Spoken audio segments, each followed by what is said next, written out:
निजाम सरदारी निजाम सरदारी निजाम बाजारी निजाम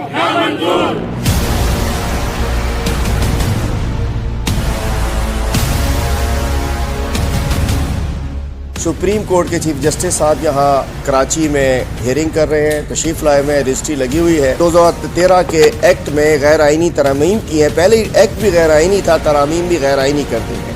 140A की खिलाफ वर्जी है।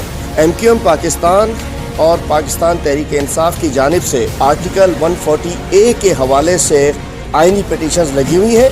हमारे चेयरमैन इमरान खान साहब और सेक्रेटरी जनरल साहब असद उमर साहब उसमें पार्टी हैं और MQM की जानिब से खालिद मकबूल सिद्दीकी साहब जो इनके राब्ता कमेटी के कन्वीनर है वो उसमें पार्टी हैं। चीफ जस्टिस साहब के सामने दरख्वास्त लेकर जा रहे हैं, आजिज़ाना दरख्वास्त लेकर जा रहे हैं। बराए करम हमारी उन पिटीशन का फैसला कीजिए, नहीं तो ये आइन दुश्मन हुकूमत, ये सिंध दुश्मन हुकूमत, ये मुल्क दुश्मन हुकूमत आइन को तोड़ते तोड़ते इन्होंने एक बल्दियाती कानून लेकर आ गए हैं। ये एंटी सुप्रीम कोर्ट, एंटी अदलिया जो है इनकी सोच बन चुकी है। तो बराए करम हमारी ये दरख्वास्तों को जल्दी सुना जाए। आज हम दरख्वास्त लेकर गोश गुजार करने जा रहे हैं, अपनी याददाश्त पेश करने जा रहे हैं।